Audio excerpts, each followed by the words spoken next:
Hello guys and welcome, it is the ThatSrb2DUDE here today bringing you yet another Splatoon 2 video. Now today we are going to be going through the patch comparisons for patch 4.2.0 and patch 4.3.0. There's quite a few of them to go through, so let's get into things. So to start off, the 10th umbrella has a decreased durability with its umbrella shield. When it's attached to the player, it's roughly by 13%, and when it's detached by the player, it is roughly by 20%.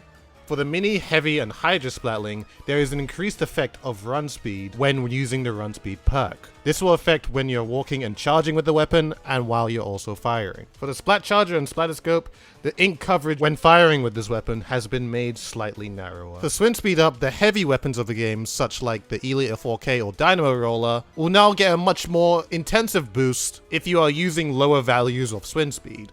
For ink resistance up, when using this gear ability, players will now avoid taking damage for a brief time after first stepping into opponent's ink.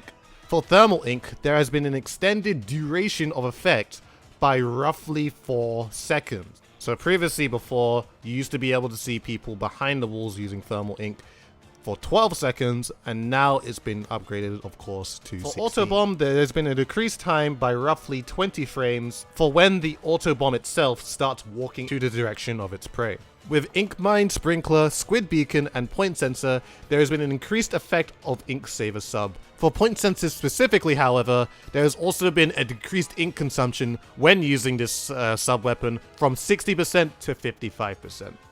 For Fizzy Bomb, there has been an increased time of ink recovery by roughly 10 frames, and the effects of Ink Saver sub when using this sub-weapon has been decreased. For the Ultra Stamp, when holding ZR to attack repeatedly, the number of possible attacks has been increased by shortening the amount of time the stamp is cocked back, making it easier to block shots from directly in front of you. There has also been increased player movement and rotation speed when holding the ZR to attack repeatedly. For Tenta Missiles, when using special power-up, the effects of this has been greatly increased when it comes to the ink coverage of each missile when they land. For Splashdown, there has been an increased amount of damage dealt to Brellas and Ballers. For Brellas specifically, it's been increased from 2 to 3.2 damage, and for Ballers, it's been increased to 2.5. For Baller, there's been increased damage dealt to Brellas specifically as well. The damage between Brellas varies from roughly 3 to 4.8 times. For Inkjet, there has been decreased damage dealt to opponents with using Baller by roughly 30%, basically meaning a regular Baller will withstand 3 shots before being destroyed.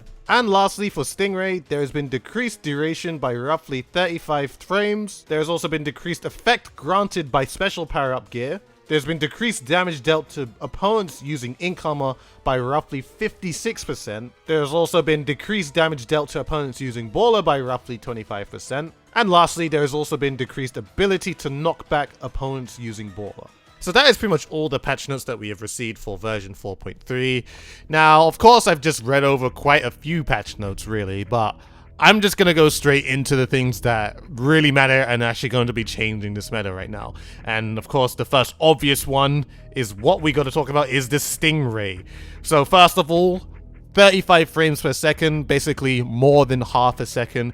Very, very big for Stingray because, of course, if you don't have much time to actually wave your Stingray about to then track your opponents and all that, it makes it much harder to use a Stingray. And especially, of course, that the special power-up has been greatly nullified. I mean, I think I saw a chart where even if you put like 3 mains of special power-up, the Stingray will only last maybe like 1.5 seconds longer or something like that. I don't know the specifics of it, but I know that it's greatly nullified and it's not as strong as it used to be before. Now, of course, this being a thing of the duration of the Stingray, what this really means for it is that it's going to be harder for the Stingray in general just to get multi-kills. It's going to be a thing where if you are going to be Stingraying someone, you want to really make sure that you are going to be hitting them in the first few seconds, otherwise you will not have enough time to actually take them out. Now, of course, we got some other things that I want to talk about too, also including Stingray. And that's going to be the ink armor being a proper counter for Stingray in general.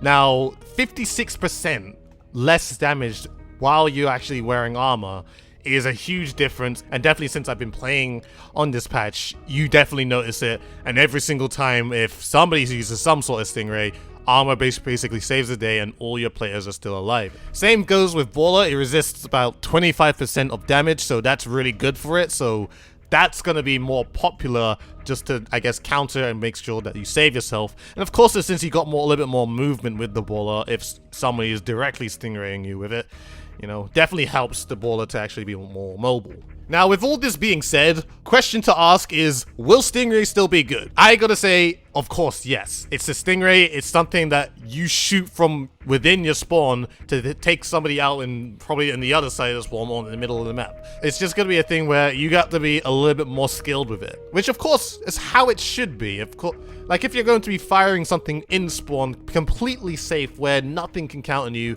other than another Stingray, then you would want some sort of skill to actually be implied. So again, I just gotta say I am extremely happy for shorter Stingrays basically coming into this patch. And from that, of course, we're probably going to see more comps that are going to be running ink armor and baller and such like that. We can talk a little bit about the Ultra Stump. Now, this special weapon in particular does get a little bit stronger. It gets a little bit more movement, but I gotta say the front protection is still kind of Of course, the hammer slams down a little bit faster now, but I mean, even in my example shown in this patch comparison video, I still die to someone basically firing straight at me while I'm using the hammer. So, I mean, the front protection is there, but it's not as great as I was hoping it to be. And honestly, the last two things I'd probably want to talk about is, I guess, the main weapons. So, basically all umbrellas in particular, even though they weren't changed as much, it's just everything that was buffed around it that kind of hurts him a little bit. So, like, regular umbrella, I don't feel like 10 umbrella too much because you can kind of use main power to make it stronger too. I mean, the same thing probably with Brella too, but just in general, like in one sort of situation where you're using Umbrella and then somebody else uses Splashdown or Baller, of course. Like, if somebody does, your Umbrella is basically gone and then you're defenseless. And that's basically the point that I want to get across. And lastly, for Splatlings in general, the run speed up buff, I mean, that's going to definitely make Splatlings more favored. Considering also Splat charges as well get a little bit of a nerf. The comparison between version 4.2 and version 4.3, it's not really too much, but you can definitely notice it when you're doing full charges with the Splat charger. But other than that, those are pretty much the most important things. I kind of want to maybe go through a little bit about ink resistance up. Possibly maybe more viable now that you get, like, some sort of armor before you go into, I guess, your opponent's ink. I mean, I feel like it's going to be a thing, though. You need to stack a little bit more. I mean, I don't feel like one main is enough, unfortunately. I mean, I haven't done too much testing with it, but from what I've, I guess, seen, I mean, it's just like, okay, it might work. Who knows at this point? Hopefully it's a thing where it only requires maybe like a couple of subs or something like that, but really I don't feel like... I have a feeling that it's gonna be like you need like a main or main 3 subs or something like that. But honestly, that is pretty much everything I feel that's basically changing with this patch. That's where the meta is kind of shifting. Probably a lot more armor and baller. Stingray's still strong, so it's kind of a thing where just basically the majority of specials, of course, besides Tenta missiles, are just really strong. So, you know, that's pretty much all we gotta say. Everything is a little bit more balanced now, and I definitely really enjoy. I'm really enjoying this patch actually. So, anyways, I hope you guys have enjoyed this video of patch comparison.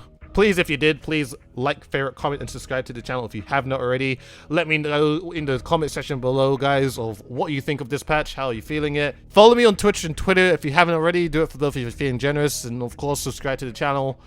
And yeah, that's all I gotta say. I hope you guys enjoyed. This has been ThatSrb2DUDE, and I shall see you guys in a future video.